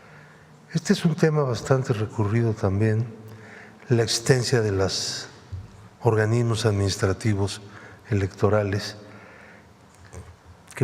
que forman parte de los estados, pero que son normados por el Instituto Federal. No, tenemos una situación un poco extraña. No son plenamente estatales, tampoco son federales. Hay una mezcla y entonces hay que ordenar de alguna manera esta situación, ¿no? Eso se habla mucho, se pregunta mucho y hay muchas propuestas. Y luego finalmente las propuestas que a casi nadie se le ocurre, pues también las escuchamos. Por ejemplo, una que decía hay que desaparecer el Senado. En 1857 lo desaparecieron. Zarco les dijo no hagan eso. Ellos dijeron que sí porque eran aristócratas, pero en México no había aristocracia, que eliminaron el Senado y se armó un problema un poco complicado, muchas funciones típicamente de la representación popular de los estados, pues ¿quién las iba a hacer? Okay. Bueno, recibimos la propuesta, ustedes comprenderán que no estamos rechazando ni hablando mal de nada, nomás ubicándolo, digamos, en sus contextos. Okay. ¿Sí? Gracias. Muchísimas gracias. Tenemos hace rato 10.825 visitas ya a este micrositio nuevo. Vamos a llegar a muchísimas, seguramente. Eso esperamos. Vamos a ver hasta dónde, pero estamos contentos. Okay. Vamos bien. Muchísimas gracias. Gracias. Presidenta, y en otro tema, bueno, pues estas lluvias que se han dado últimamente, estos cambios climáticos que se han dado, pues por un lado afectan a muchas personas, sin embargo, por otro lado, pues ya también el sistema Cutzamala ya tiene ya está en una capacidad del 84% hasta el último registro, pero también saber de qué forma se va a aprovechar esta agua y esta capacidad, cómo se va a distribuir en la zona metropolitana, cómo vamos a aprovechar ese recurso.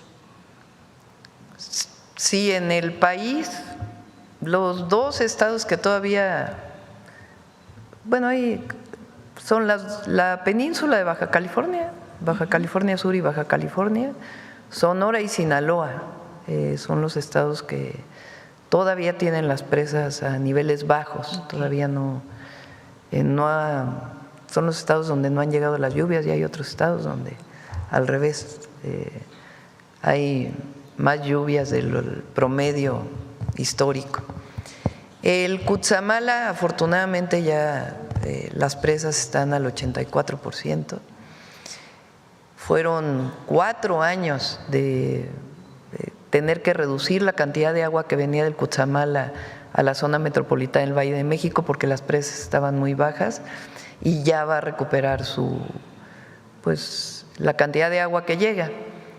Normalmente el Cutzamala envía a la zona metropolitana alrededor de 15 metros cúbicos por segundo, digamos histórico, unos meses más, otros meses menos, otros años más, otros años menos.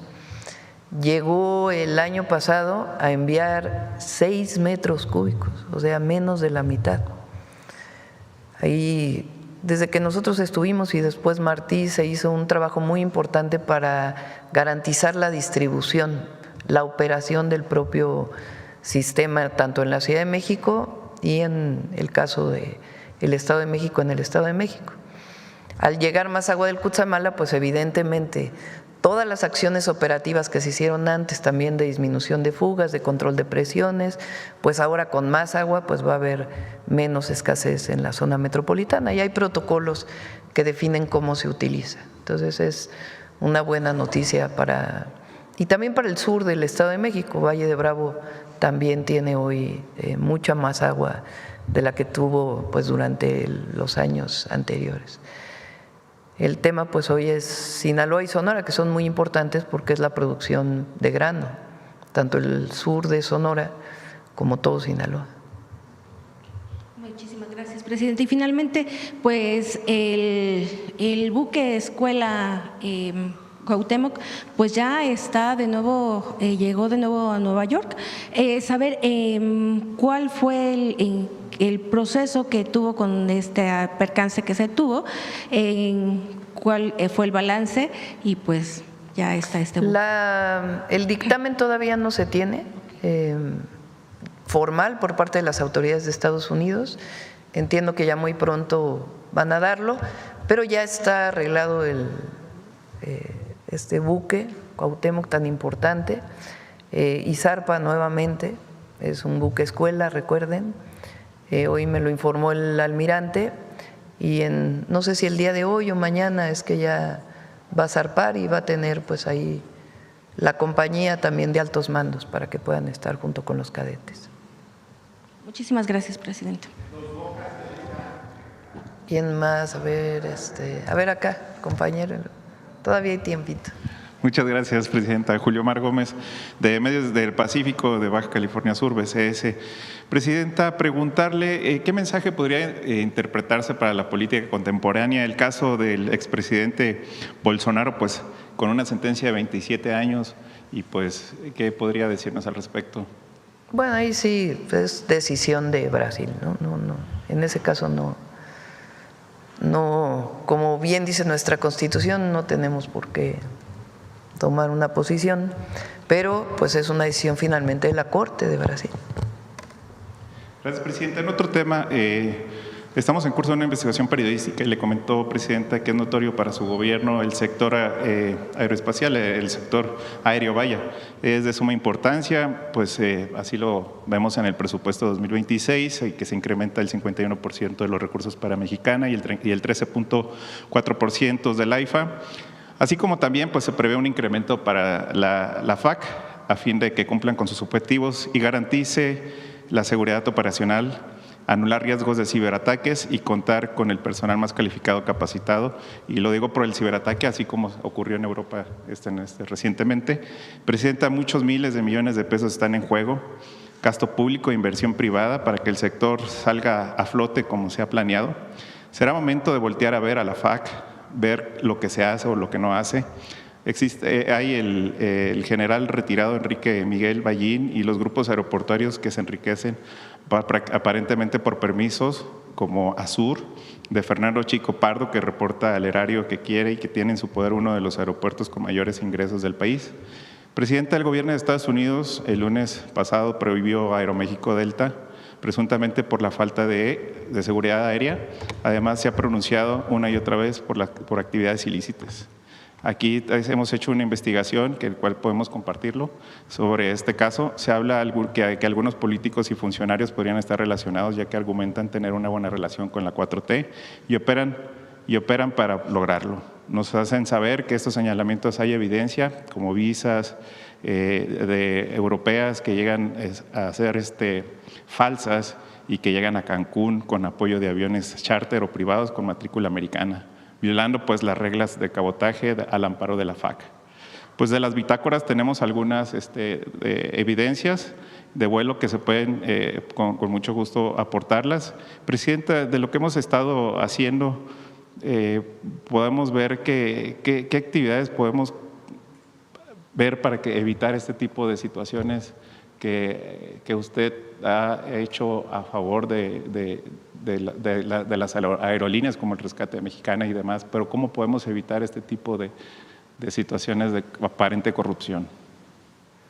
Ahora son temas distintos, ¿no? Por cierto, todo nuestro apoyo al presidente Lula, Eso es independiente de opinar sobre un juicio particular en Brasil, pero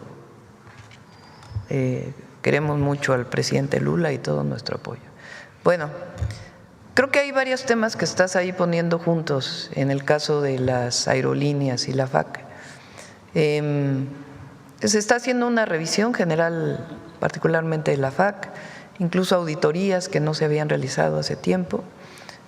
Ahí pues es la propia Secretaría de Anticorrupción y Buen Gobierno quien tiene que definir si hay pues algún mal manejo o no. Pues es un tema y el fortalecimiento de la FAC y todo lo que tiene que ver con aviación civil. Otro tema muy distinto fue la resolución del Departamento de Transporte de Estados Unidos recientemente.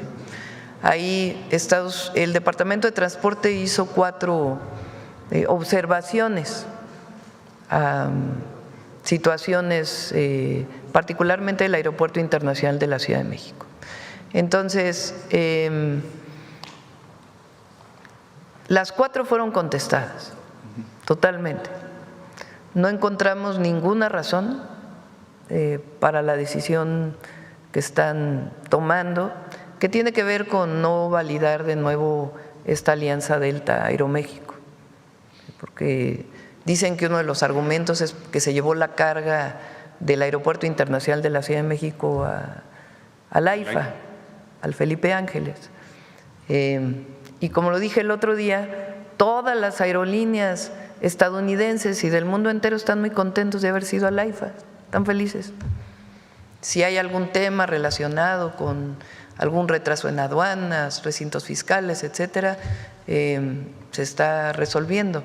Pero nadie reclama, ninguna aerolínea reclama, ninguna, que se haya movido la carga dedicada de el Benito Juárez al Felipe Ángeles. Ninguna. ¿Por qué lo toma el Departamento de Transporte de Estados Unidos? No entendemos esa posición. Y los otros 3 puntos se respondieron. Incluso una actualización de normas que ya estaba prevista se hizo a solicitud también de esta petición que hacía el Departamento de Transporte, pero algo que ya venía desde el gobierno del presidente López Obrador. Entonces, más bien creemos que son otros intereses los que están detrás pues, de esta resolución relacionada con Delta y Aeroméxico, que en todo caso pues estamos revisando. Y sobre la FACA, pues la auditoría que ya se hizo, y si hay algún tema, pues evidentemente se toman cartas en el asunto, y el fortalecimiento de la aviación civil en México. Presidenta, disculpe, ¿cuáles serían estos trasfondos que podría haber? Pues lo que estamos viendo, a ver si hay alguna beneficio, alguna aerolínea o algún otro tema realmente, porque no entendemos por qué, habiendo contestado claramente a los 4 puntos, de todas maneras toman esta decisión. Entonces, estamos igual en contacto con Aeroméxico, esta semana incluso se va a hablar con ellos. Sobre todo lo que nos interesa son los pilotos mexicanos, que no pudiera haber una afectación más allá de la empresa, aunque sea que ya la verdad la mayoría de los fondos de Aeroméxico no son mexicanos, pero la dirección de la empresa la tienen empresarios mexicanos, pero lo que más nos interesa es que no haya afectación a los pilotos mexicanos.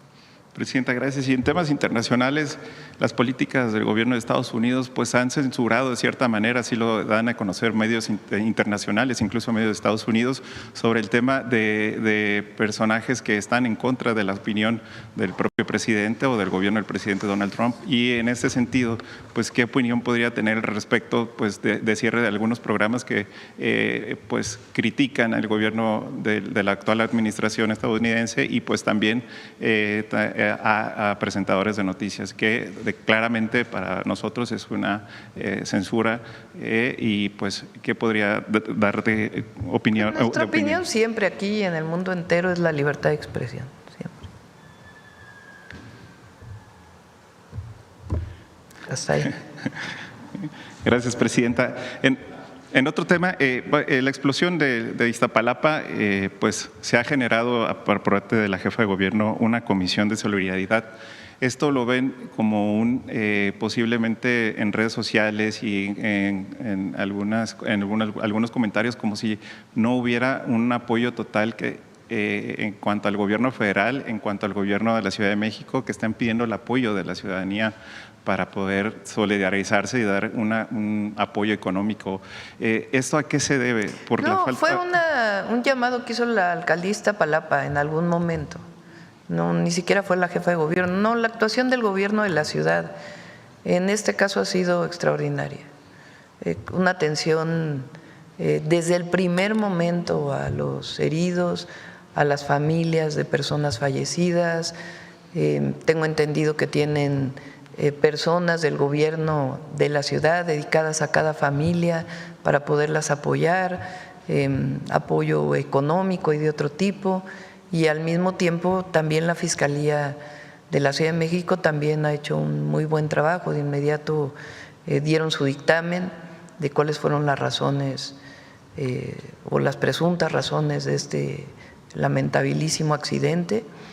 Y nosotros desde el gobierno federal apoyando en lo que se necesita. Desde el primer momento estuvimos ahí llamando a la jefa de gobierno para ver qué necesitaba, pero además Laura Velázquez estuvo ahí personalmente y los 3 titulares de las instituciones de salud han estado ahí, Alejandro Schwartz y del IMSS Bienestar, Zoe Robledo del IMSS y Martí Batres del ISSSTE, personalmente estuvieron atendiendo. Se ha trasladado incluso a Estados Unidos una pequeña y se están utilizando incluso en el Hospital Rubén Leñero métodos pues muy especializados para poder atender a los heridos. Para eso podría, mañana que toca salud, ¿verdad, Presidenta? ¿Perdón? Mañana toca salud también. Mañana toca salud y ahí les pueden preguntar con más detalle. Excelente, sí. Muchas gracias, Presidenta. Ya en otro tema, desde marzo hay una orden de aprehensión en contra de Guillermo Fragoso Báez, líder de la USON, y del sindicato 25 de marzo y 22 de octubre, que también tiene el control de otras células criminales reconocidas por la Fiscalía General del Estado de México, como los Mayas y la Choquiza, cuyo líder Alejandro Guilmar, alias El Choco, pues ya está en el altiplano, Presidenta. Preguntarle si en la mesa de seguridad que encabeza usted, pues continuará pues este problema en cuanto a que a veces se han establecido o se ha dado a conocer en diferentes medios, y pues que la impunidad desde hace muchos años que se evidenció este tema, ¿no?, de Guillermo Fragoso Báez, a pesar que ya han sido publicadas, insisto, en diferentes medios, y que estos delitos que se ha cometido en el Estado de México, como la extorsión, que va a la alza, el narcomenudeo, secuestro, despojo de terrenos, inmuebles, asesinatos y falsificación de documentos mismos, que también han sido denunciados en la mañanera, y pues durante esta y la pasada administración, Presidenta, ¿hay algo más que se pudiera trabajar para evitar Pues esto? Es la Fiscalía. Es que nosotros no perseguimos delitos. Sí, yo sé. Podemos denunciar y dar seguimiento, y en particular en los temas de seguridad, pues somos coadyuvantes del Ministerio Público en la detención de presuntos delincuentes. Pero en casos como este, pues ahí es la Fiscalía quien tiene que determinar. Gracias, Presidenta. La transformación avanza, y pregunto cuánto nos visitará Baja California Sur y en dónde. Próximo fin de semana vamos a todos los estados que nos faltan. Va a estar buena la gira. Vamos a Chihuahua, Baja California Sur. Entre semana vamos a ir a Morelos. Íbamos a ir el viernes, pero como fue el simulacro, ya no nos dio tiempo de llegar a Morelos, entonces entre semana vamos a ir a Morelos. Luego, no esta, sino la próxima semana, ¿no? El 30 vamos a Morelos. Luego, pero este fin de semana, Chihuahua, Baja California Sur, Jalisco, Nayarit, Sinaloa y Colima. Son bastantes. Muchas gracias, Presidenta. A ver, vamos a ver el compañero del Universal. Buenos días, Presidenta. Salvador Corona del Universal. Presidenta, el día de hoy en el periódico se publicó una entrevista con el subsecretario de Conagua, que menciona que hay 52,000 concesiones con huachicol, del total más o menos 300,000 que las han utilizado para desarrollos inmobiliarios, campos de golf, parques acuáticos, incluso algunas están ligadas con políticos. ¿Cuál es la acción que están realizando desde el gobierno para detener todas estas concesiones de huachicol de agua, y principalmente cuál sería la sanción para este tipo de incluso empresarios o políticos que están ligados con este tipo de concesiones, Presidenta? Lo mencionó aquí Efraín Morales, el director de Conagua, cuando estuvo aquí. Nosotros tomamos la decisión cuando llegamos de ordenar las concesiones de agua. La Constitución claramente establece que el agua es un recurso natural de la nación, pero se puede concesionar. Se puede concesionar para riego agrícola, se puede concesionar para uso municipal, es decir, para el agua potable que se consume, se concesiona a municipios o estados, se puede concesionar a industrias, se puede concesionar a hoteles. Entonces, hay mecanismos para la concesión. Incluso en su momento, en la transición, lo platicamos con el presidente López Obrador. Él me dijo, no nos dio tiempo a nosotros de poner orden en todas esas concesiones. Pues platicamos como muchas otras cosas, que por cierto espero que ya salga el famoso libro. Lo platicamos de cómo era posible que había muchas concesiones que no estaban en orden. Entonces nosotros desde que llegamos tuvimos el objetivo de poner orden en las concesiones. Había 3 bases de datos. Muchos de los documentos que sustentaban las bases de datos fueron quemados en el 2019, justo cuando entró el presidente López Obrador en un incendio en la Conagua, en el último piso de la Conagua. Nunca se supo, no se pudo dictaminar si fue provocado o no ese incendio. Pero lo cierto es que muchos documentos que sustentaban esas concesiones pues ya no existen. Entonces Mauricio, que es quien da la entrevista, que que está a cargo de este tema, es el que ha estado a cargo pues de poner orden. Ya prácticamente se revisaron 90% de esas concesiones. ¿Qué es lo que se ha encontrado?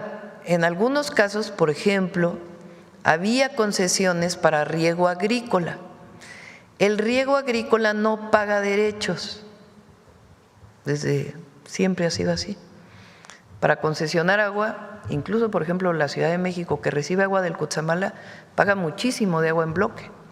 Eso se va a un fideicomiso que después se regresa a obras a la Ciudad de México y al Estado de México. Pero todos los municipios pagan agua, su concesión de agua. El riego agrícola no paga agua porque se considera pues que es para la producción de alimentos. Pero lo que pasó es que en la época de Salinas de Gortari se permitió la transición en la ley de derechos de privado a privado, sin que regrese la concesión al Estado y luego se pueda concesionar a otra persona, de acuerdo con la disponibilidad de agua, sino que los permisos se pueden decidir entre privados. Eso llevó a una situación muy grave, porque resulta que hay muchos desarrollos habitacionales en donde la concesión era de riego agrícola, no paga agua y ahora se usa para el desarrollo habitacional. Entonces, ¿qué es lo que está haciendo Conagua? A ver, vamos a visitar tu concesión, sigue siendo para riego agrícola, no es riego agrícola, pues tienes que pagar y tienes que pagar una multa y ponerte en orden y empezar a pagar la cantidad de agua que estás utilizando. Así en varios temas. Igual está el caso de Duarte en Chihuahua, donde prácticamente pues incluso se dinamitó una de las presas para que pudiera correr el agua porque estaba utilizándose de manera ilegal. Entonces, nuestro objetivo es que a finales de este año ya quede esa base de datos bien establecida y seguir revisando pues todos los casos en donde hay ilegalidades. Yo no le llamaría en algunos casos huachicol de agua. Huachicol de agua sería en todo caso donde se perfora una pipa, un ducto de agua para un uso ilegal. También hay esos casos que también se han estado poniendo orden, de casos en donde se venden pipas muy caras y estos no compran el agua, sino que hacen daño en un ducto. Entonces, todo esto es uno de los trabajos que ha estado haciendo la Conagua de manera muy importante y la verdad Mauricio ha estado haciendo un trabajo excepcional. Presidenta, en esta revisión han detectado, más allá de políticos, políticos, a expresidentes que tengan ahí algún tipo de concesión o que hayan otorgado a sí mismos este tipo de concesiones. Que tenga información que me haya dado la Conagua, no. Gobernadores, exgobernadores. Exgobernadores, pues el caso de Chihuahua y hasta ahora no me han informado de algún otro caso. Probablemente exista, pero no me lo ha informado la Conagua. Pero hay muchos casos desde industrias hasta, sobre todo estos casos que cambian el uso, no pagan agua y es para otros usos, ¿no? Entonces, y también es importante decirlo, porque así como hay estas ilegalidades, ha habido mucha cooperación de muchísimos empresarios, industriales, agricultores, grandes agricultores o de producción de leche, por ejemplo, en donde han devuelto concesiones. O sea, por ejemplo, tenían concesionados, no sé, 1,000 millones, bueno, no estoy exagerando, 1,000 metros cúbicos, es muy poquito eso, pero supongamos 1,000 metros cúbicos que se les concesionaron y en realidad están utilizando 200. Entonces dijeron, bueno, pues vamos a regresar los 800 que no estamos utilizando para la Conagua, para que la Conagua pueda disponer para concesionar a otros usos o en todo caso para consumo humano. Presidenta, para terminar, el 15 de septiembre pues oficialmente se extinguió, por así decirlo, el Instituto Federal de Comunicaciones, pasa a la Agencia de Transformación Digital y también saber cómo se va a garantizar pues todo el tema de las concesiones para los medios o incluso empresas, ¿no? ¿Cuál sería el siguiente paso para este órgano que desapareció con la ley de comunicación? Bueno. Se toman decisiones colegiadas. Al principio en la ley había quedado que era una dirección general de la agencia digital y ahora es son decisiones colegiadas que se toman, no es una sola persona quien toma una decisión. Y estoy por enviarlos al Senado mi propuesta de quienes deben conformar tanto la Comisión de Telecomunicaciones como la Comisión Antimonopolio. Espero que esta misma semana pueda enviarlo ya. ¿Qué perfiles está? Son perfiles técnicos y de personas honestas, honestidad y que conozcan del tema. ¿Y cuál sería para garantizar a los trabajadores? Vaya, algunos pues se van. Ya la mayoría sabe, en algunos casos, pues tiene mucho menos presupuesto de lo que tenía antes el IFETEL o la COFESE. Entonces hay una reducción y se les liquida en términos de la ley, otros se quedan trabajando en cualquiera de las dos comisiones, como fue el caso del INAI y otros casos. Gracias. Muy bien, bueno, el último, a ver aquí la compañera, vamos con el último, mañana damos. Gracias, Presidenta. Mañana hablamos de Dos Bocas, si quiere. Gracias, Presidenta. Claudia Reina de Agua Quemada MX, del portal del Noreste y Monterrey, lostubos.com y de la publicación cultural revista postdata.com. ¿Tendría la nueva reforma electoral un principio de federalismo integral como principio rector? Este principio establecería que todos los representantes en el Congreso de la Unión deben tener una vinculación territorial específica con alguna de las 32 entidades federativas, eliminando completamente la representación, entre comillas, nacional sin base territorial. Este principio responde a la naturaleza federal del Estado mexicano y busca fortalecer la función representativa del Congreso como expresión de la diversidad territorial del país. La aplicación de este principio implica que cada diputado y senador debe ser electo en una entidad federativa. Acércate más el micrófono. Sí, perdón. La aplicación de este principio implica que cada diputado y senador debe ser electo en una entidad federativa específica y debe rendir cuentas ante los ciudadanos de esa entidad. Esto fortalece la vinculación entre representantes y representados, mejora la capacidad del Congreso para atender las necesidades específicas y las diferentes regiones del país y preserva el carácter federal de las instituciones legislativas. El principio de federalismo integral también implica que las entidades federativas deben tener garantizada una representación mínima en ambas cámaras del Congreso, independientemente de su tamaño poblacional. Esta garantía es fundamental para preservar el equilibrio federal y evitar que las entidades más pobladas dominen completamente la representación nacional. ¿Me puede dar sus comentarios, Presidenta? Pues todavía no está definida pero es evidente que que tiene que haber representación de cada una de las entidades federativas. Eso es esencia, pues, de la Constitución desde el 24. Entonces, ahora, ¿cómo se haría esa representación? Pues ya es parte de la reforma, ¿no? Y está a discusión. No hay una propuesta hecha todavía. Está a discusión. Todo está a discusión, todo. Coaliciones, alianzas. Por cierto, no sé si han visto que dice el PAN que va a poner en pausa su alianza con el PRI, dice.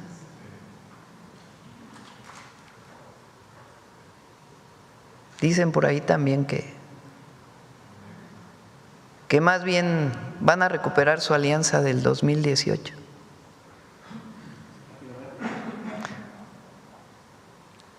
O sea, a ver, ¿cuál fue la alianza del 2018? ¿Quién postuló a Anaya? ¿Y quién más? Que van a recuperar esa alianza, dice. Va a ser MACPAN. ¿Y el PRI? ¿No les parece raro todo esto? Todo este show de Alito.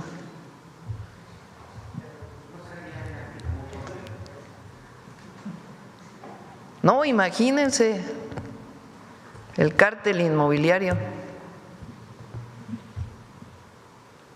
O sea, ¿quién se quiere aliar con el cártel inmobiliario? Digo, no, mi opinión personal. Pero también las alianzas, las coaliciones, toda esta discusión. Lo que sí, pues tiene que haber representación federal. Presidenta, en Nuevo León se discute el tema de la paridad sustantiva y una acción afirmativa que por primera vez en la historia… O con Anaya otra vez. No, es que me quedé pensando. O sea, el jefe del cártel inmobiliario, presidente del PAN. Y Anaya, 6 años fuera de México, regresó por sus fueros. Y ahora esa es la alianza, no, pues estaba. ¿Cómo dice Reina? Hoy no vino. ¿No pinta? Ya no pinta, la derecha ya no pinta. Perdón, adelante. No, está bien.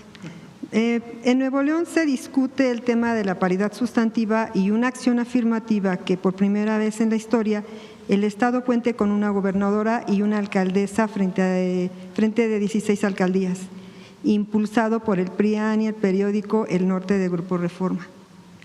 ¿Cómo? Sí, en Nuevo León se discute un tema de la paridad sustantiva y una acción afirmativa que por primera vez en la historia el Estado cuente con una gobernadora y una alcaldesa al frente de 16 alcaldías, impulsado por el PRIAN y el periódico El Grupo del Grupo de Reforma. El alcalde de Monterrey, Adrián de la Garza, aseguró que imponer solo mujeres para contender por la gobernatura limita derechos de ciudadanos. Sin democracia interna, el PRIAN en Nuevo León ya decidió como candidato a la gobernatura al alcalde de Monterrey sin siquiera darle opción interna a algunas panistas o a algunas priistas. Por un lado, el PRIAN de Alejandro Alito Moreno impulsa una iniciativa sesgada para el 2027. Cito, no podría ser postulada como candidata a la titularidad del Poder Ejecutivo del Estado ninguna persona que haya tenido en los 3 años anteriores al día de la elección un vínculo de matrimonio, concubinato, unión libre o de parentesco por consanguinidad o civil en línea recta sin límite de grado, en línea colateral hasta el 4º grado con la persona que esté ejerciendo la titularidad del Ejecutivo. Hasta aquí la cita. El sesgo es que la pretendida ley antinepotismo solo implica a la gobernatura y no a otros puestos de elección popular, como la ley federal que se aplicará en 2030. Es obvio que solo va dirigida en contra de Mariana Rodríguez Cantú. El PRIAN domina el Congreso de Nuevo León y ahora condicionan que no pase una ley de paridad porque entonces no pasa el presupuesto 2026. Existe un misógino chantaje del PRIAN y el Grupo Reforma. El chantaje es similar al tema del fiscal de Nuevo León con el presupuesto 2025. ¿Me puede dar un comentario, presidenta? No, ahí no opino. En el 2030 ya quedó establecido en la Constitución que no puede quedar un familiar hasta el 4º nivel en el mismo puesto, pero no habla de que un familiar pueda postularse a otro puesto. No está establecido. ¿Por qué es así? Pues porque se utiliza, digamos, el propio puesto para favorecer a un familiar. Esa es la presunción y por eso ya está en la Constitución, pues no al nepotismo en la continuidad del mismo puesto. Pero bueno, ya las características de lo que está pasando en Nuevo León, pues ya se los dejamos allá, a las y los neoleoneses. Presidenta, Antonio Ortiz Mena lideró el desarrollo estabilizador en México, pero no existía democracia ni justicia social. En sus visitas a los presos de Lecumberri, ¿conoció usted, Presidenta, al escritor José Revueltas? Revueltas escribió un histórico ensayo sobre el proletariado sin cabeza. Después del populismo, el neoliberalismo, la 4T entregó sentido, dirección a la lucha contra la desigualdad de nuestro país con la máxima de primero los pobres. ¿Cuáles son las diferencias de fondo, por ejemplo, con el modelo argentino de Javier Milei y el humanismo mexicano? ¿Cómo entender desde la revolución de las conciencias la posición de la economía moral frente al neoliberalismo? Es tesis de doctorado, vamos a dejarla para otro día, si les parece. Y vamos con el humanismo mexicano, ¿les parece? 9:30. Gracias, Presidente. Muy buenos días, con su permiso, Presidenta. ¿Sabían ustedes que el Acta de Independencia que se firmó en septiembre de 1821 proclamó la creación de un imperio mexicano? O que, por ejemplo, en los tratados de Córdoba, Agustín de Iturbide ofreció la corona de la nación a una casa real europea. Suena hasta cierto punto contradictorio, y para comprender esto hay que recordar que las contribuciones de Agustín de Iturbide a la consumación de la independencia estuvieron ciertamente motivadas por una búsqueda frívola de preservación de privilegios de la élite novohispana. Privilegios que estaban en riesgo, ¿por qué? Porque en 1820 se había adoptado la Constitución de Cádiz, que era una constitución de corte liberal.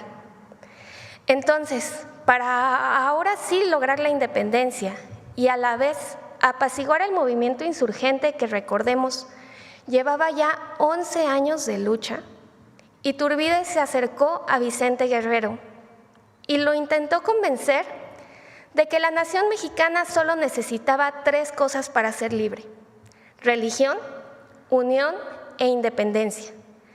Esto, por supuesto, dejaba de lado los ideales liberales y humanistas que por mucho tiempo habían guiado la lucha insurgente, especialmente el de soberanía popular. Por ello, podemos afirmar que en México hubo una consumación de independencia a modo de Iturbide, que salió debiendo a la verdadera lucha del pueblo y que tomó todavía varios años, como veremos a continuación, hasta el surgimiento de la República Mexicana. Veamos el video, por favor. Si bien el 27 de septiembre de 1821, con la entrada del ejército trigarante a la Ciudad de México, terminó oficialmente el conflicto armado, no es del todo cierto que México haya conseguido su libertad, conquistado la igualdad o abolido la esclavitud. 3 de los principios de la lucha que iniciaron Hidalgo, Allende, Aldama y Josefa Ortiz Telles Girón, y continuaron Morelos, López Rayón, Leona Vicario, Gertrudis Bocanegra, Manuela Molina, Guadalupe Victoria, Vicente Guerrero y miles de hombres y mujeres del pueblo digno. Entonces, ¿qué fue lo que pasó? Para poner fin al conflicto armado, el realista Agustín de Iturbide convocó al líder insurgente Vicente Guerrero para encontrar una salida a 11 años de conflicto. Con el Plan de Iguala, ambos bandos se convirtieron en el ejército de las 3 garantías. Desde el principio, el posicionamiento insurgente fue claro. En enero de 1821, Vicente Guerrero escribió a Iturbide: Nuestra única divisa es libertad.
de Cádiz de 1812.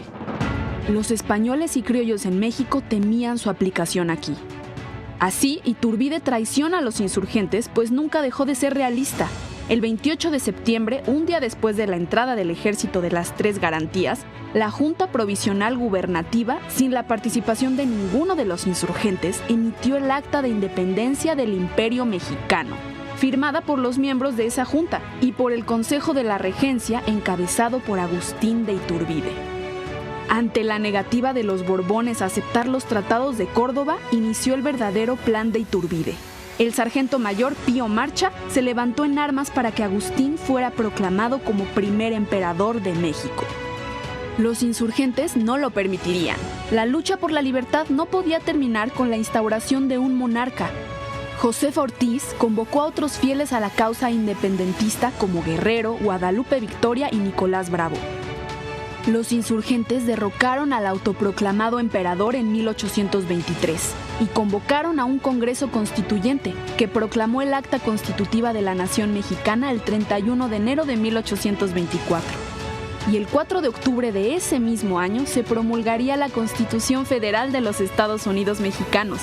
3 años después del fin de la lucha armada, México consumaba su independencia como un gobierno republicano, en donde su soberanía reside en el pueblo y por tanto es representativo y federal.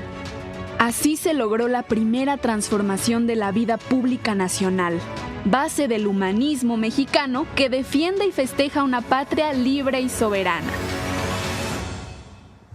Muchas gracias. Buen día.